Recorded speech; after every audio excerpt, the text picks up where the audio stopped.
seen their signature project in Florida and have been involved both with the Homestead Preserve and now at Van Doren Farm, and hope it's only the beginning for a lot more.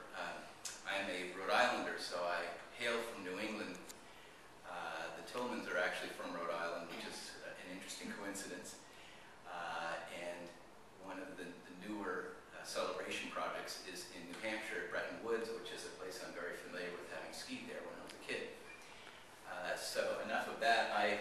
As many of you may know, I'm the author of a book called Creating New Old House that kind of set the tone for a home design movement, gratefully, that was published in 2003, in which I discussed the ideas of how you go about figuring out how to create a house that looks old but lives new, hence new and old, and set up a group of 8 what I call pillars of traditional design to guide people in trying to help them figure out what to do. In the process of writing that book, I became quite fascinated by not only looking at houses from all across the country that are very old and trying to figure out what made them unique, and following the footsteps of a lot of my colleagues who design in particular regions to both photograph and digest what they had done in their houses. But I became thoroughly fascinated with a history of architecture that, even though I'm an art historian, as an undergraduate, I never really knew much, and it was never taught about the specific regional styles of architecture that make up our country. And I'm going to guess that many of you are not from Charlottesville, and that you grew up in different kinds of places with a different kind of look to the houses that were native to those places. I became quite intrigued by the whole idea of, well, I love these houses, but how in the world did they get this way?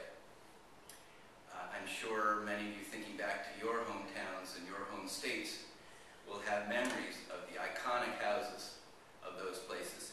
So I thought I really need to do a book that talks about history and links history to the present day, shows where styles came from, how they evolved, and how my contemporaries in traditional architecture practice are interpreting those houses. So both books are really portfolios that have very little to do with me. They have a lot to do with all of my hundreds and hundreds of colleagues across the country who do fabulous houses. And I just happen to be the guy fortunate enough to go around and take great pictures of them and spend time with the guys and girls and write about them. So this book, Roots of Home, I call A Journey to a New Old House.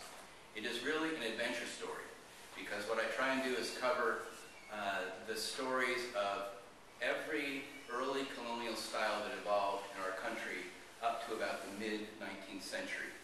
And I say mid-19th century because California really wasn't populated and settled with houses that became iconic until about that time. So it's a long history, starting at the end of the 15th century. So we have a lot of years under our belts.